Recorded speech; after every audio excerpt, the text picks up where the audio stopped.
everybody. My name is Peggy V. Wupperman, and I'm going to be talking about improving treatment for disruptive behaviors. We have a short time. It's going to be, I have way too many slides for 45 minutes. So it's going to be a little bit of a sort of choose your own adventure based on your feedback and how things are going. I'll be skipping some slides or, maybe not getting to other slides, but I purposely presented too many so that we would have options once I got going to sort of see what resonated to you all or not. Because of that, and this would be true anyway, I definitely appreciate any responses, any questions, any feedback. I think workshops are better when they are more interactive, and they're going to be interactive parts like me leading you on experiential exercises. But I really encourage you as I'm talking, if you have any questions, if you have any comments, if you go, hey, that doesn't seem, I don't think that would work for my clients, or how would you work with this particular clientele? Anything like that, feel free to shout out, or do the hand raise, and Molly and I will try to watch that, or put something in the chat. I do say a lot. I'll stop and say any comments or questions, and it's not just like a speech tick that I say a lot. I really do. Anytime that I have any that I say that, feel free to shout out. And if you're comfortable turning your cameras on, that would be wonderful. If you're not, I completely understand that people have a lot of lives going on behind them, sometimes while being on Zoom. So without any further ado, I will go to PowerPoints. Now I'm going to, this first part, just to get going, I'm going to go pretty fast because I want to get to the more experiential and the more skills how-to things. If I go too fast and anyone feels like I need to slow down, shout, wave, do whatever. I can still see some of you the way I've got it set up. So treating clients with disruptive behavior, and especially clients with borderline personality disorder and disruptive behavior, can be difficult. Not that the people are difficult or that they need to be difficult, but the disruptive behavior, or I like to call it dysregulated behavior, is usually tied to dysregulated emotions. And often the behavioral dysregulation isn't just related to whatever behavior got them to treatment. It's not just self-harm or binge eating or substance use or anger issues. Often the dysregulation is more pervasive. And so sometimes clients will have trouble regulating their behavior enough to come to session regularly, or to do home practice, or even to really be engaged in treatment. The behavior also often provides at least some relief or pleasure. So there's often some ambivalence about behavior. But before I get to the strategies to improve treatment outcome, first I'd like to sort of step back a moment to talk a little bit more about sort of the big picture and conceptualization. So one of the most prominent predictors of disruptive behavior, negative emotions and related constructs, including dissatisfaction with the current situations and emotions.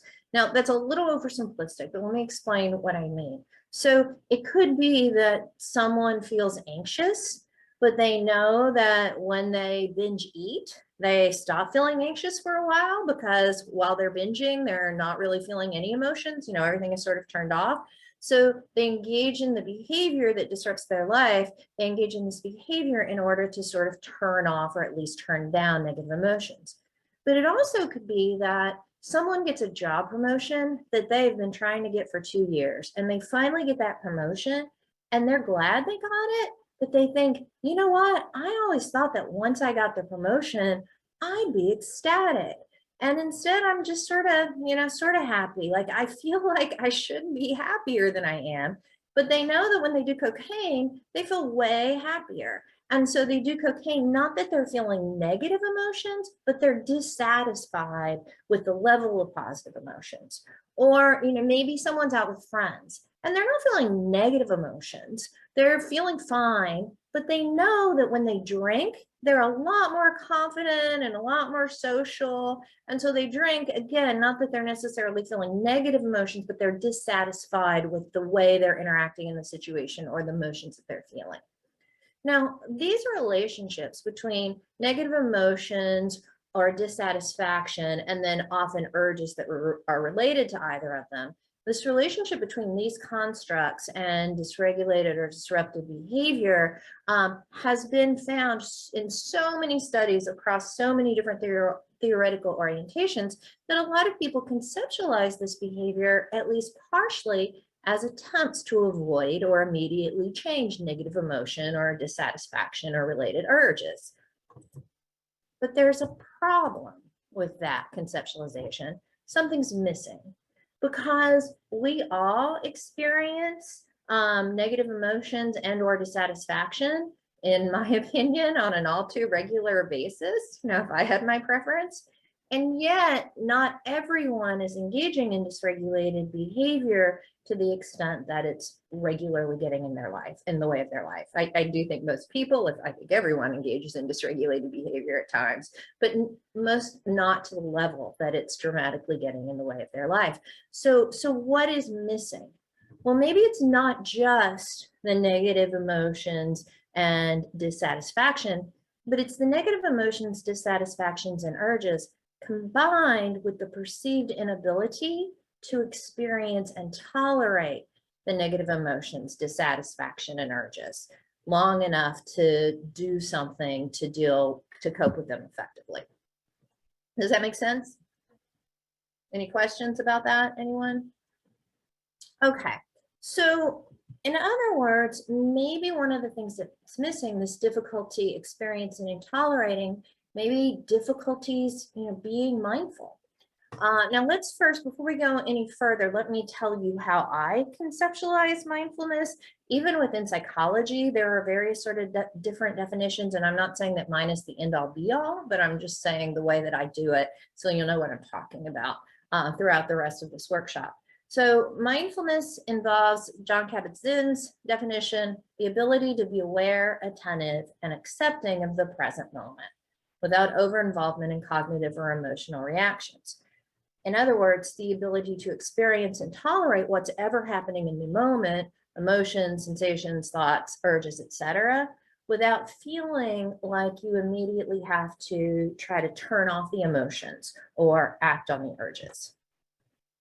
Mindfulness is not a relaxation technique, a trance, hypnosis, an altered state, pure peacefulness, an out-of-body experience, sitting in a circle singing Kumbaya, or walking around unfazed by any situation like some sort of Zen zombie, which some people do think that if you're mindful, that means you never get upset, when obviously, anger can actually be a positive emotion. It can cause people to stand up for themselves, to stand up for others. I put an asterisk by relaxation technique because a lot of times people will say that they feel relaxed when they engage in mindfulness exercises.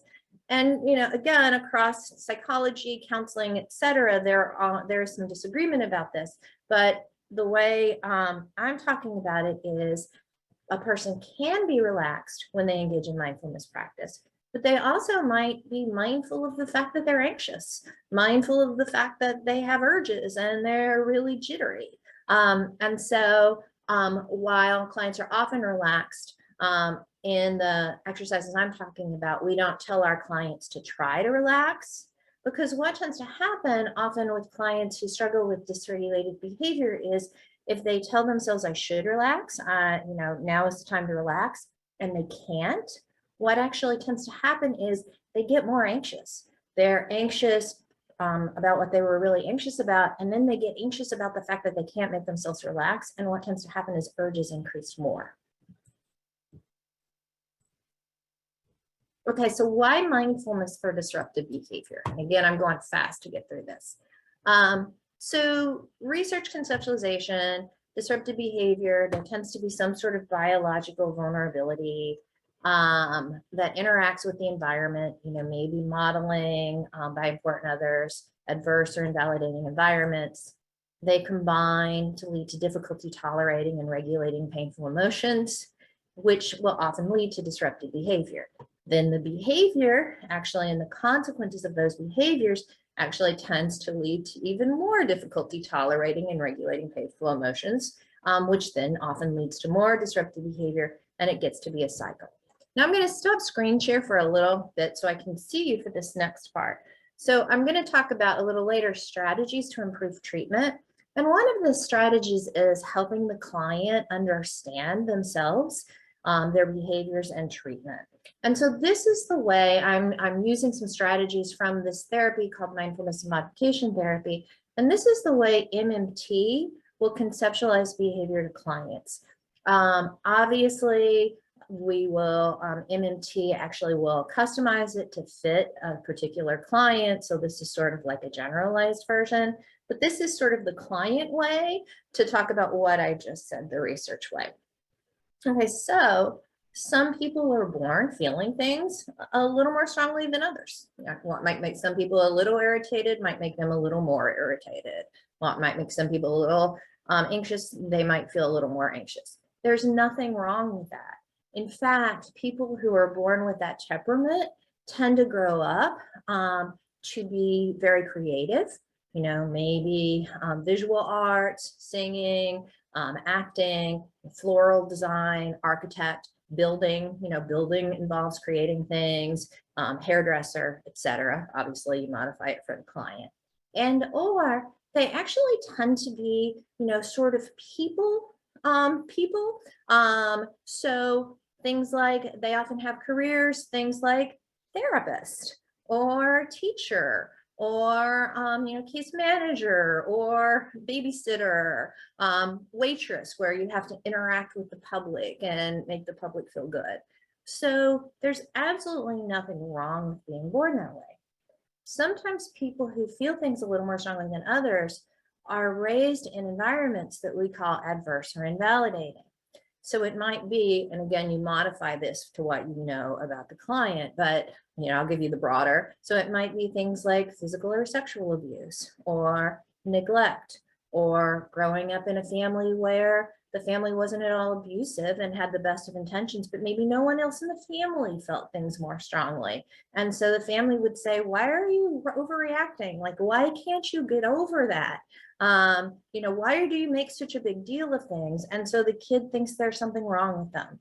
Maybe it's not the family at all. Maybe they're bullied at school, or maybe they're left out a lot, so they think there's something wrong with them. You know, there can be all sorts of different ways to be invalidated, but those things would be painful for anyone. And if someone who already feels things more strongly than most is routinely put in things that would be painful for anyone, the pain feels stronger for them. And what often will happen is over time, they'll start to feel like the pain is unbearable. And so they'll feel like they need to turn off the pain. And often the people will just tell themselves, you know, I need to quit thinking about this, or I'm just not going to feel. And sometimes they get pretty good at that, to the point where sometimes they sort of turn off their emotions when they don't want to, and will feel numb even when they don't want to. But over time, that often doesn't become enough. And so then the person will turn to whatever disruptive behavior the client is there for. So the person will turn to alcohol, or the person will turn to self-harm. And the thing is, that works really well in the short term, turning down or sometimes turning off these painful emotions. But then the problem is that becomes one of the main ways the person learns of coping with emotions. And so they don't learn adaptive ways of coping with emotions. And they have, you know, whatever negative consequences led the client to treatment. But there's also another problem, a sort of underlying problem. Turning off negative emotions is sort of like putting an airtight lid on a pot of boiling water. So you put the lid on the water, you don't see the water or the steam anymore, but it's still there. Turning off emotions, you might not feel the emotions in the moment, but the emotions are still there. And so what happens, you put an airtight lid on a pot of boiling water, little by little, that steam, that pressure is going to rise until that pot is under a whole lot of pressure. And people will say, you know, it feels like they might try to resist urges to engage in the behavior, you know, alcohol, self-harm. And they'll say, you know, they feel like they're walking around under a lot of pressure. And sooner or later, that pot's going to boil over. And that's when the emotions and urges feel completely unbearable. And so the person thinks, I have to turn them off. So they go and they engage in self-harm, and they put the lid back on the pot, and they feel a lot better. But then little by little, that steam, or maybe sometimes not so little by little, but that steam and pressure rises and rises until the pot's under pressure And then it boils over, and then that's when the emotions and urges feel unbearable. So they think I have to engage in the behavior, so they do, and they put the lid on, and it becomes this cycle that feels sometimes almost impossible to get out of. And so we will tell clients, so based, and this is very similar to DBT, but so based on your temperament and your history, it makes sense you got caught up in this cycle, and it makes sense that you're having trouble getting out of it, but clearly it's getting in the way of your life. But I can't tell you, if I had been born, with your biology and been in your experiences, I can't tell you I would have behaved any differently than you, but it's getting in the way of your life. So we need to get you out of it. Questions or comments about that? What do you all think? Can you see you saying things like this to clients? Does it feel like it would be problematic to say things like this? Anyone? Okay. And metaphor, again, consistent with DBT and ACT, metaphor has been shown to actually help clients understand sort of complex kind of things, and also feel less judged, and also remember more. And so this can be something, as time goes by, that you can say to clients, yeah, it seems like you sort of put the lid on the pot again. And so that's sort of a short term, as opposed to going through all that explanation again. And clients will say that. Clients will come in and go, yeah, I put the lid on the pot, and yep, like I'm feeling that pressure now. And I'll tell you in a minute how to deal with that. Okay, any comments, questions? Okay, so, oh, and I saw that someone said with clients with BPD, sometimes it's not the dissatisfaction, sometimes it's feeling of a void. And that's true, exactly. Negative emotions, feeling of a void, dissatisfaction, exactly. I completely agree. Okay, so back to the slides. So mindfulness can address this cycle, not mindfulness all by itself. I do not think that mindfulness is, this cure-all, but mindfulness, when combined with empirically supported methods, can address this cycle by, I'm going fast because I'm talking at you, fostering emotional processing and habituation to urges and negative emotions, facilitating decentering, the ability to sort of step back mentally and be aware of other response options, as opposed to just acting on automatic pilot. A lot of clients will say they sort of acted first and thought later. Enhancing neural pathways involved in behavioral and emotion regulation. There's more and more research on that. And also increasing capacity to experience positive emotions and derive a sense of meaning, to be more aware of what they actually value in life. A lot of times when I see clients in treatment, and we ask about their values, they sort of don't even really know anymore what they value. So a treatment that integrates empirically supported elements, some things are covering this, with formal mindfulness practice and informal, might improve outcome, but there's still a problem, because treatments would require home practice and attendance and at least some regulation of behavior, which requires tolerating difficult emotions and urges. So to maximize effectiveness, a treatment must focus specifically on improving treatment engagement, which also includes helping therapists react in ways that improve engagement and limit reactions that might impair engagement. Okay, so mindfulness and modification therapy, which is what I'm going to tell you strategies from, integrates key elements of 6 treatments with empirical support for treating disruptive behavior: motivational interviewing, DBT, mindfulness-based relapse prevention, ACT, CBT, and mentalization-based therapy. It includes components specifically aimed at targeting treatment-interfering behavior and improving engagement and motivation. The main goal is to help clients break free of disruptive behavior and move towards lives that feel more meaningful and fulfilling. And it can be customized to fit diverse client needs, specific behaviors, specific facilities, etc. It can be used as a standalone treatment. Sometimes people just want a treatment for a specific behavior. It's also been used as a precursor to other therapy. So clients have been in therapies, their behavior has gotten in the way, and so they've been sent to MMT, gotten their behavior a little more under control, and then sent back to the therapy. In New York City, there used to be a DBT program that wasn't doing adherent DBT by any means, definitely not comprehensive, but they had a DBT program and they would routinely send us people that would be so disruptive in group that they would be thrown out of the DBT program. And so they'd go through our program, and then sometimes we'd send them back to that program because they got sort of their, these were people we were doing a trial for, women with problems with anger and aggression and substance use. We've also had clients that started treatment for trauma, and then the dysregulated behavior just went through the roof. And so then they were sent to us, got their dysregulated behavior out of the way, not out of the way, but a little more under control, and then were sent for continuing treatment for trauma. Okay, so for the remainder of this workshop, I'm going to briefly describe MMT, and even that's going to include some experiential exercise, and then we'll talk about the strategies. Okay, so MMT, after clarifying values, a therapist works to foster the ability to experience and tolerate the present moment. There's 5 main parts of it, including, when necessary, negative emotions and urges without feeling compelled to engage in behavior aimed at avoiding the experience or act on the urge or react automatically with habitual behaviors. There are neutral mindfulness exercises to begin with.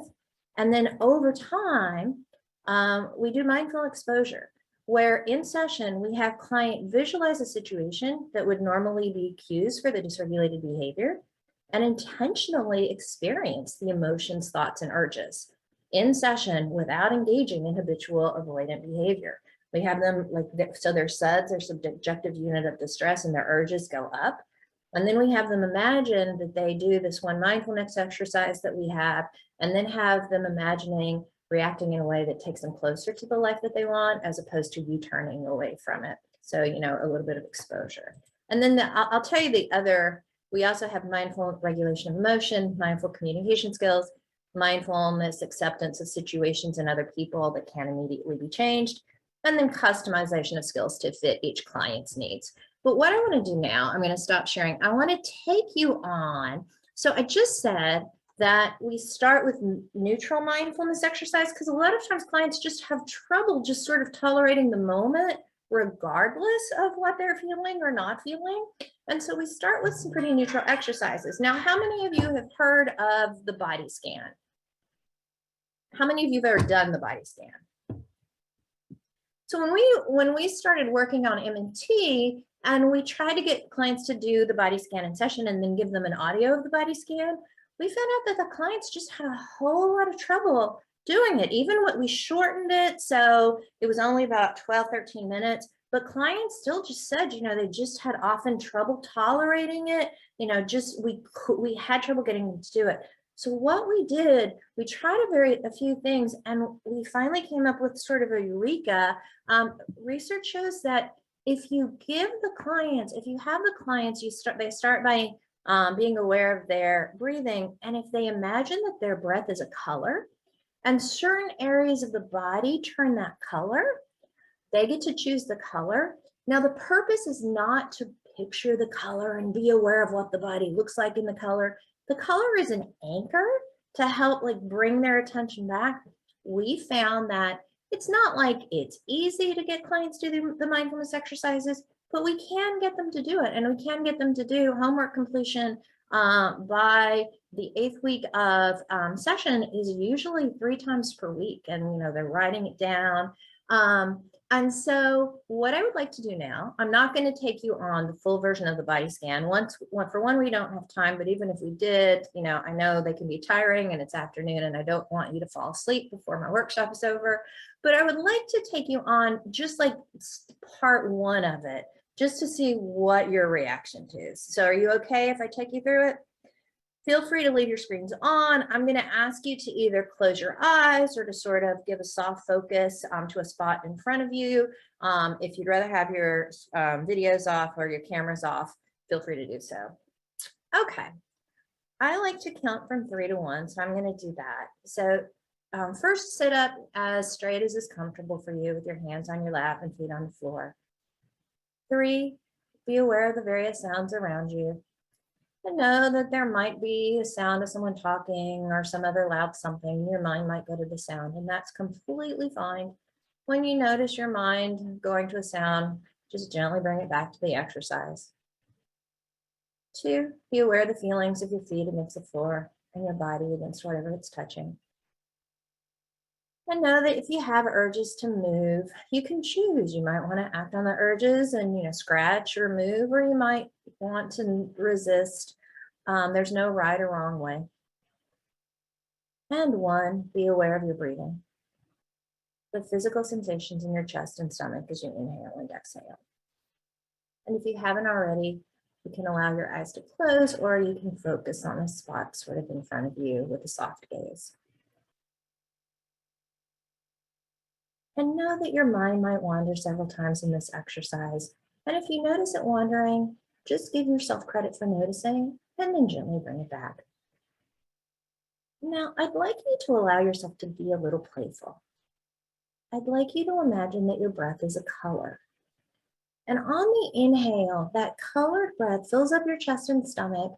And then on the exhale, your chest and stomach stay that color. So it goes fills up the lungs and then goes all the way out through your chest and stomach, through your skin. The purpose isn't to really try to imagine what it would look like. The color is just an anchor. The purpose is to be aware of what your chest and stomach feels like. What are the sensations in your chest and stomach? And now allow yourself to be a little playful again. On the inhale, imagine that the colored breath fills up your chest and stomach and then goes down your legs all the way to your toes. And so your toes fill up with this colored breath from the inside out. And again, the color is just an anchor. The purpose isn't trying to picture them. The purpose is to be aware of the sensations in your toes. Some people say their toes feel tingly or tickly, or tense or tight. Some people say their toes feel warm or cold. Some people say they literally can't feel their toes. There's no right or wrong way. And now your awareness goes to the bottom of your feet. You're aware of any pressure that you feel. Then through the feet to the top of the feet. You may notice difference between the sensations in the top of your feet versus the bottom of the feet. You might feel your socks or shoes, or maybe just the air against the tops of your feet. Now, colored breath goes to your ankles and heels, your lower legs and knees, from the inside, the joints and bones all the way out. There have been so many times in your life that you felt like there's a way you should be, a way you should react. There's so many times in your life that you felt like you should try to make yourself react or be a certain way, and maybe sort of hide the way you actually do feel. This is one time that whatever you experience is completely fine. There's no right or wrong way. Purpose is just to be curious about your sensations and let yourself feel whatever you feel. And now, in order to keep everyone from falling asleep, 1, just be aware of your standard breathing again. 2, be aware of the feelings of your body against the chair, your feet against the floor. And 3, be aware of the various sounds. And whenever you're ready, allow your eyes to open.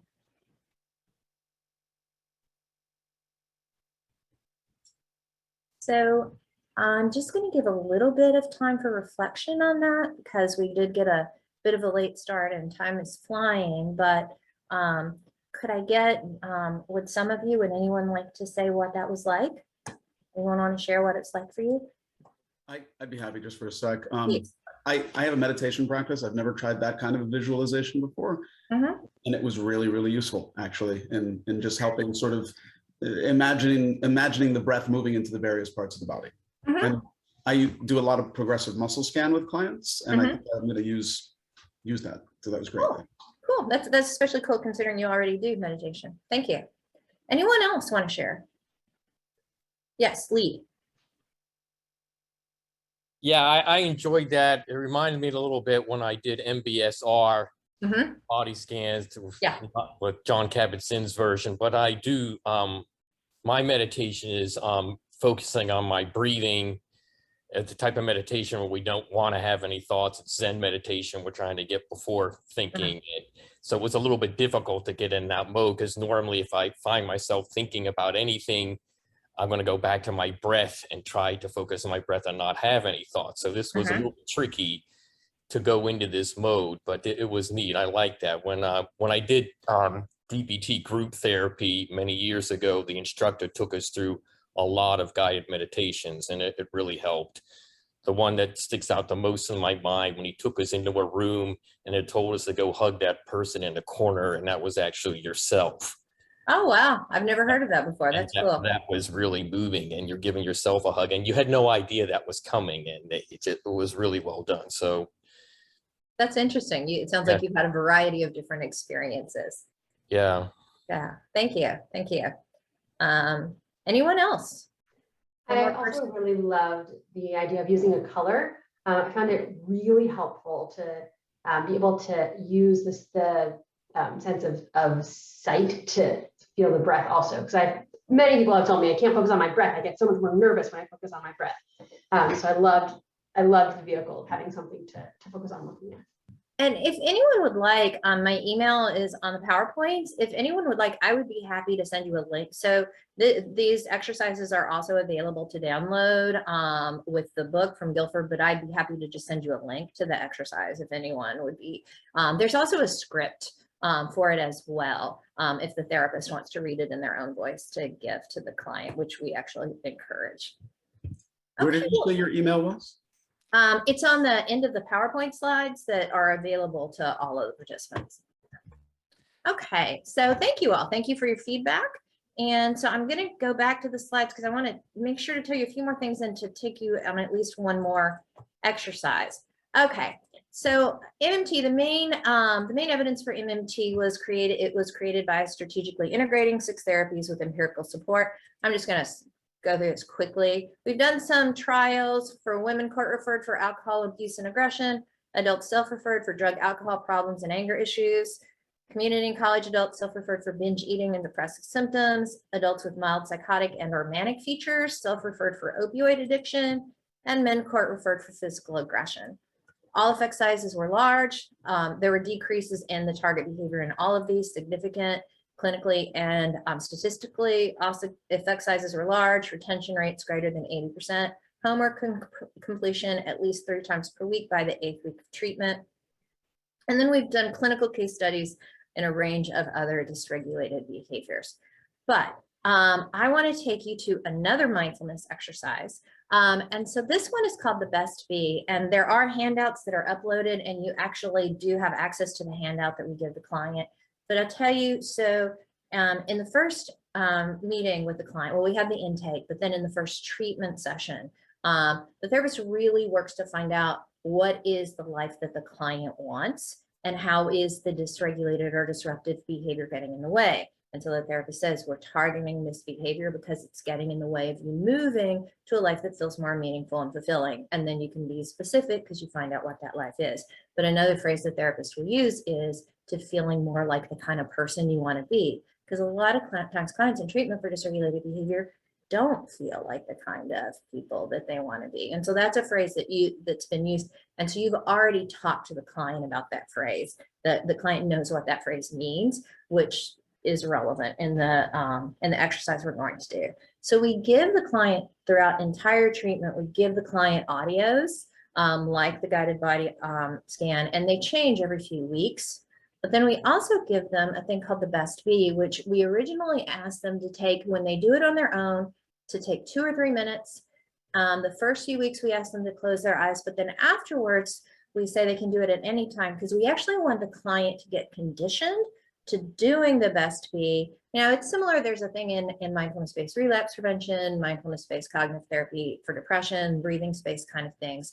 We want them to get conditioned to doing it whenever they feel like they might start acting on their urges or whenever their urges increase, but also to just do it in general. So we originally give it to them just neutral situation, you know, practice on your own whenever it just feels comfortable for you. And then over time, we ask them to do a best be, a short best be whenever their urges increase. So you guys willing to go through a best be? Okay, again, you know, feel free to turn off your cameras or keep them on. I'll tell you what it stands for. We will have given the client the worksheet that they can read it, but we don't have them read it in depth. So B is breath, E is emotion, urges, S is sensation, T is thoughts, and B is breath. And again, you have the handout. So I'd like you to close your eyes, to allow your eyes to close. And when you do this on your own, it will only take 2 or 3 minutes, but for now it's going to take a little longer because I'm going to explain some things to you. So, and then over time, you don't have to close your eyes. You can do it while you're sitting on the subway or as you're walking somewhere. But the first B is breath. Just be aware of the physical sensations of your breath as you inhale and exhale. When you do it on your own, you can be aware of 2 or 3 breaths and then move on. So we've done B, breath. E is emotions and urges. Take a moment, allow yourself to be curious, and take a moment to just be aware of what emotions you're feeling and any related physical sensations, and just label them. Now, as opposed to so much of your time, your emotions and urges have had power over you. This is the step to take back your power so that they no longer have power over you. You can choose how you want to react to them. So just be aware, and you can label, you know, that's sadness, that's boredom, that's anxiety. And be aware what it feels like, any related sensations. If you're feeling urges to do anything, that, you know, for clients, we'll talk about the dysregulated behavior, but if you're feeling any urges to do anything that you might regret later, just be aware and label them, that's an urge. Emotions won't make your head explode. Urges don't predict the future. You can have an urge without acting on it, even though it's hard. So we've done the B, breath, E, emotions and urges, S is sensations. Gently switch your focus primarily to your physical sensations. Do a quick scan of your body, and then be aware, is there any area of your body that feels tense or tight? If not, that's fine. Just be aware of your general physical sensations. But if there is, imagine that as you inhale, your breath goes to that area of your body and seeps through it. And on the exhale, see if maybe some of the tenseness or tightness might leave with the breath. Maybe it will, maybe it won't. There's no right or wrong way, but allow yourself to be curious.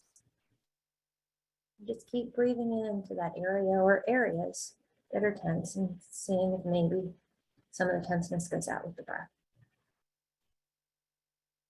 So we've done the B, breath, E, emotions and urges, S, sensations, T is thoughts. And this is harder for most people at the beginning. And by the way, you have already talked to a client a little bit about being aware of thoughts before this, but just allow yourself to be aware of the thoughts that cross your mind. Thoughts can be sentences, thoughts can be single words, sometimes they don't make sense, images, sometimes it's hard to even describe what thoughts are, but anything that comes into your brain, just notice it and tell yourself that's a thought. And FYI, if you're sitting there thinking, I can't think of anything, that's a thought too.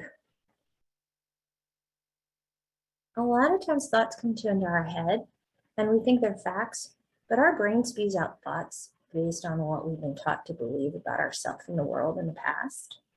But most of the time, we're not even aware that they're thoughts. We just act as though they're definite.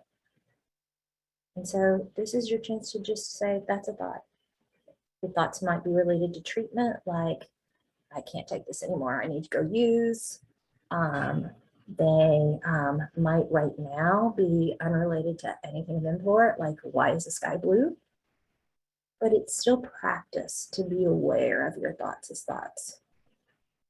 You can have a thought without acting on it. Thoughts don't predict the future. So we've done the B breath, B emotions, S sensations, T thoughts. Now back to B breath. Again, just focus on your breathing. When you do this on your own, 2 or 3 breaths.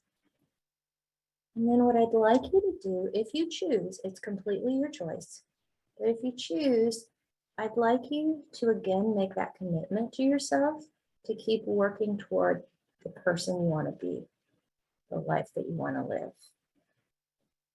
If you want to, make that commitment to yourself, and that might mean continuing to do the exercises.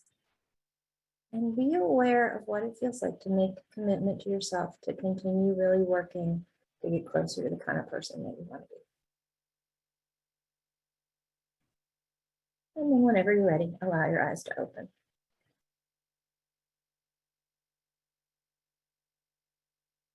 Now I realize that I talked a lot through that.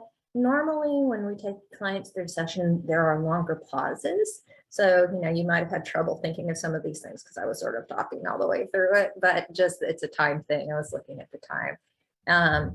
Anyone have anyone want to share what that was like?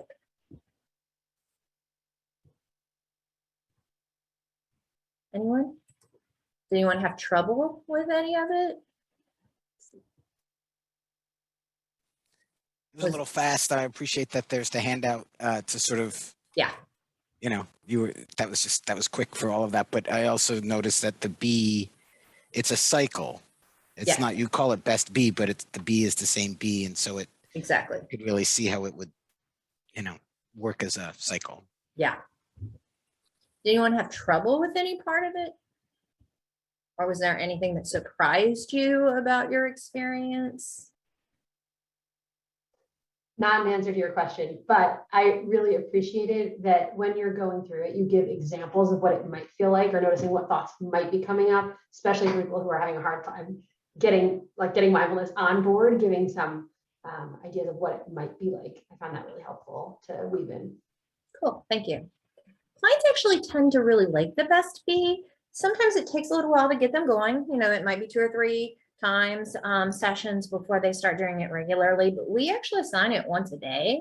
And then we use shaping. And so sometimes it turns into like at least 5 times a week. We try to get it at least 5 times a week. But yeah, clients at the end of treatment and surveys where we ask, what did you like best? Clients will often talk about the best B. And sometimes clients will come in and in the tracking sheet, they'll write down best B like 5 times or 7 times or whatever, but they'll say, I really did it like 20. Like whenever I start getting stressed or whenever I start having urges, I find myself just automatically doing the best B. So that is that. Ooh, it's 4:20. It is 4:20 already. So, and I have to end at 4:15, right? I'm not going to end at 4:15 since it is 4:20.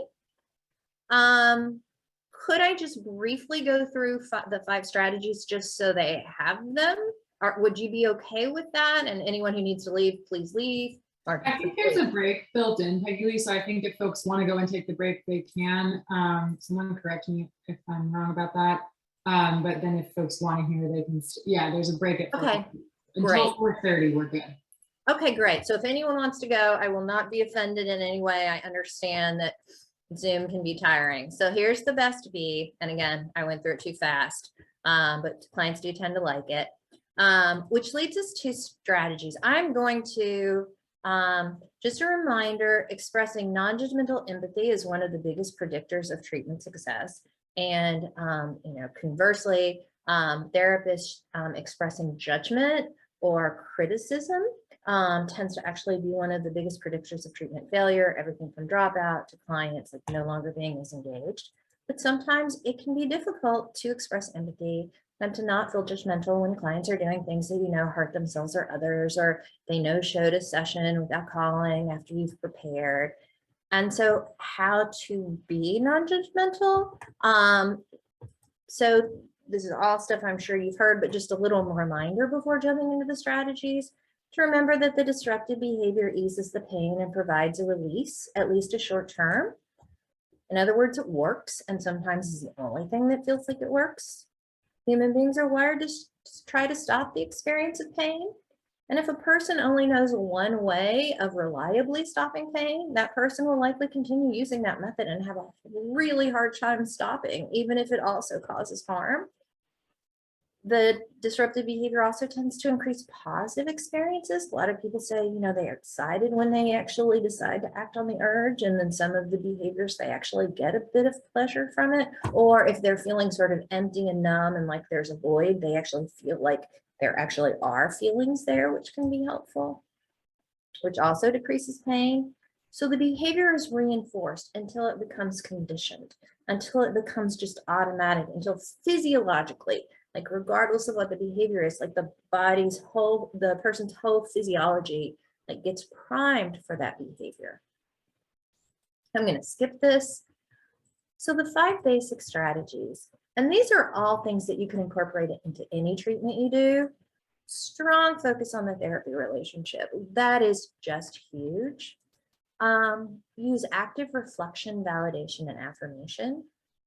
Now, pretty much any therapy, you know, a therapist knows to use reflection, validation, and affirmation, but for clients with dysregulated behavior, sometimes that needs to be increased even more, because a lot of times these clients are so used to being judged and are so used to judging themselves, thinking, well, there's something wrong with me, that you can be the most empathic person in the world, and you can be sort of like having like an empathic smile and nodding, but unless you specifically give some sort of validation, the client will often still think that you are judging them. And so the client will feel a little distant, and then you won't know why the client is distant. And so with MMT, one of the biggest things, one of the hardest things sometimes for therapists learning MMT is, we call it active, like to really work to find things to validate and reflect, to, even if that means interrupting the client, you know, we call it the non-interruption interruption, interrupting to validate and then asking them to keep going. You know, that makes sense. Well, it's understandable. Well, considering your biology and the life that you have, no wonder like you got caught in this cycle. So to really work hard in affirmations, to actually find things about the client to praise or to share that you appreciate. And affirmations also, validations and affirmations, when there are things you need to talk about that might be difficult. So the client has had a lapse this last week, and so you want to talk about the fact that they've started using again, but they don't want to, or they've missed 2 sessions and without calling, so you need to talk about that and they don't really want to. If you can find something to validate and affirm prior to that, it decreases the chance that they feel defensive. It decreases the chance that they will feel judged. Some things to affirm, you know, just coming into session. Most people at some point in their life think about going to therapy, and most people never get the courage to do so. Or if a client has missed 2 sessions without calling, it probably was hard to come back.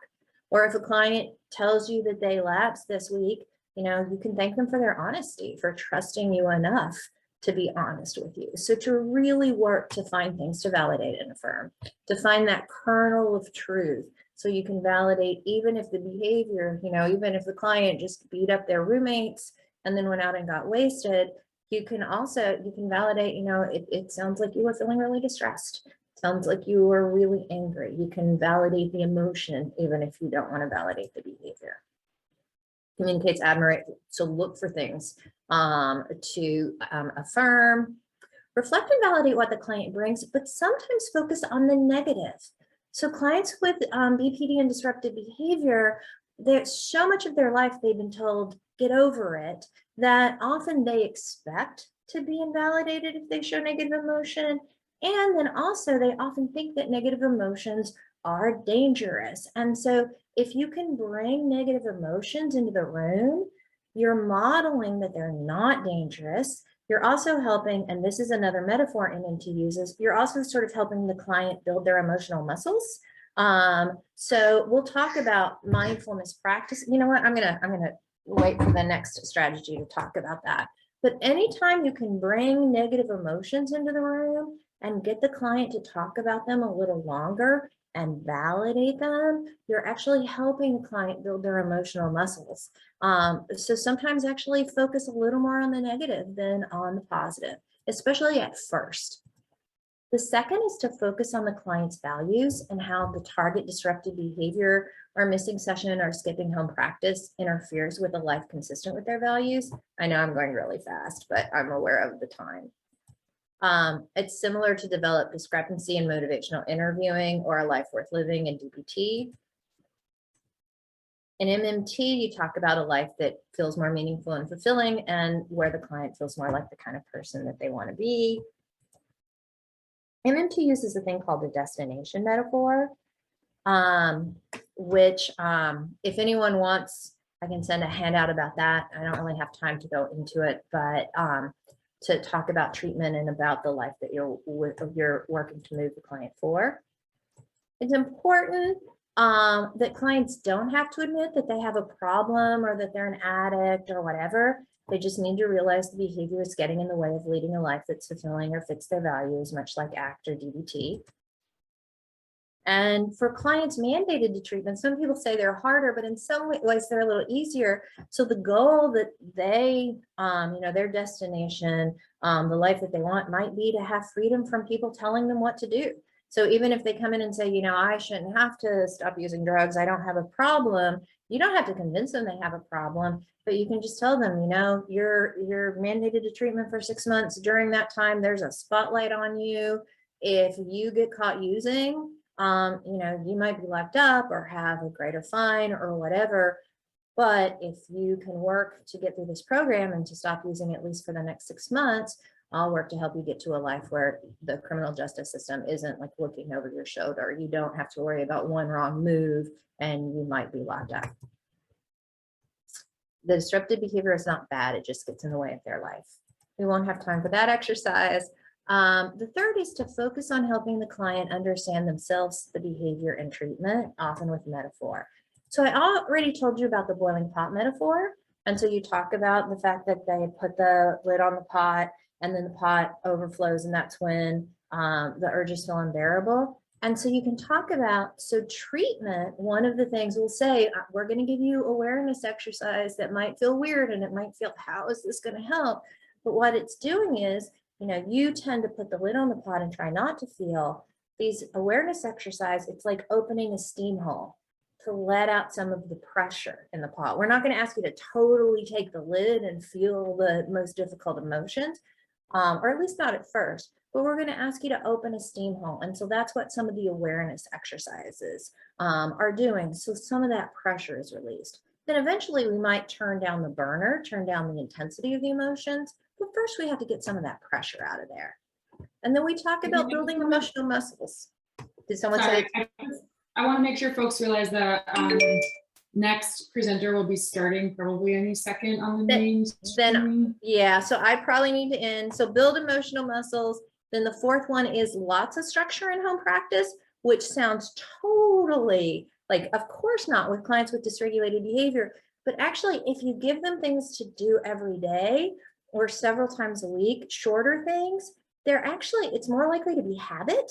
It's more likely to get to be a habit that pretty much every day they need to do something. And we've actually found that they're more likely to start doing the homework and doing it regularly than if you give them one thing to do during the week, which they can usually will procrastinate and end up trying to do it right before session, if at all.